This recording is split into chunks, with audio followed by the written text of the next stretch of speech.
Bonjour à tous, je suis Martin Roux.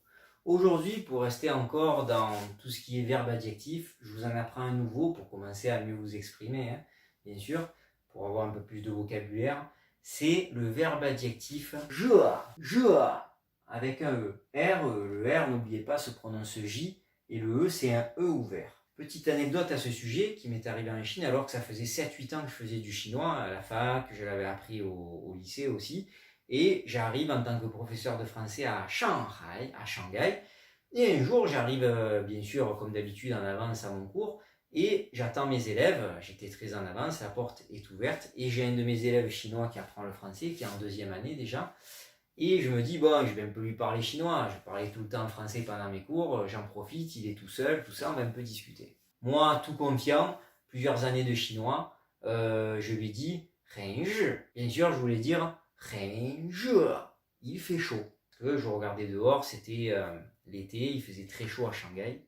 Ça a duré, sans vous mentir, 3 à 4 minutes au moins où on ne s'est pas compris. Pourquoi ? Parce que les Chinois n'ont pas l'oreille, vraiment l'habitude d'entendre des étrangers parler le chinois, leur langue. Donc si c'est pas parfait, je parle pas du ton, si c'est pas parfait au niveau de la phonétique et que vous n'ouvrez pas bien le E, ben lui il a entendu Renji, R-I, très soleil, très jour. Il aurait pu le capter dans le contexte, mais comme j'avais pas fait le geste comme ça, Renji, il comprenait pas. En plus il était mal à l'aise, il était face à un étranger.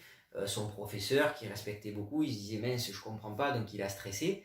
Et au bout d'un moment, au bout de 3-4 fois, j'ai fait le geste, j'ai fait ça, toujours en ne prononçant pas assez bien parce que j'avais honte, le français de base qui veut pas super bien prononcer les sons, il se dit ouais ça va passer, oui en anglais ça passe, l'accent Frenchy comme on dit, ça passe. Mais là il faut être quand même précis au niveau du chinois, surtout entre le I qui se prononce E et le E qui est un E ouvert.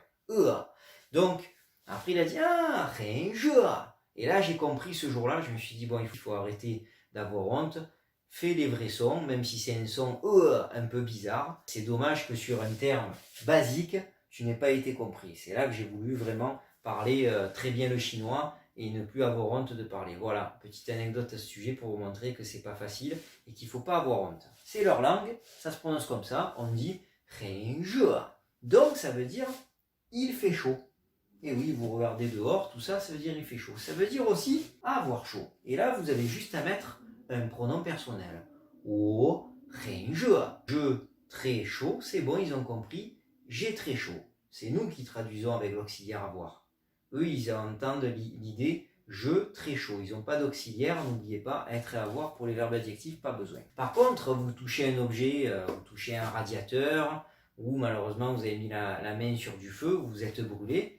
Vous allez dire dans le contexte, c'est pas il fait chaud parce que vous ne parlez pas du temps. Là, vous avez touché un objet et vous dites être chaud, donc c'est chaud. Et non pas ouais, je suis chaud et tout. En plus, moi je suis de Marseille, on l'entend souvent, ouais, je suis chaud pour dire j'ai envie de tout casser, je vais te taper. Non, c'est pas je suis quelqu'un de chaud. Ils n'ont pas vraiment cette expression-là, ils doivent en avoir une autre. Mais bon, les Chinois doivent se contrôler dans leur culture. Se battre en public ou montrer qu'on ne se contrôle pas est très mal vu. Ils perdent la face alors qu'il faut garder la face, j'en reparlerai plus tard de cette notion, c'est-à-dire garder un masque, une attitude de contrôle, une zénitude dans la société. Le contraire de nous et notamment des sudistes, des Marseillais par exemple. Je vous explique d'abord l'étymologie, pourquoi ce caractère qui semble difficile exprime la chaleur. Tout simplement parce que déjà, clé principale, il y a 3 clés. Il est constitué de 3 clés, mais il y a toujours une clé qui est toujours principale. Vous avez ce qu'on appelle la clé du feu. Vous voyez 1, 2, 3, 4 flammes, comme si vous étiez en train de cuire quelque chose sur un réchaud à gaz. Bien sûr, les Chinois, ils cuisinent beaucoup avec le wok.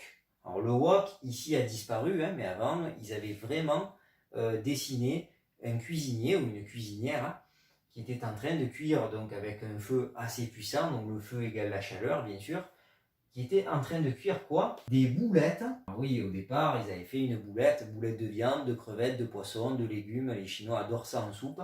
Et ce petit trait, ça peut être un petit morceau d'ail, de l'oignon ou alors des aromates. Par exemple, de la coriandre, de la ciboule, qui est une sorte de ciboulette, c'est un peu comme de l'oignon. Donc les Chinois adorent les aromates pour donner du goût. Donc, ici, vous avez la clé de la main.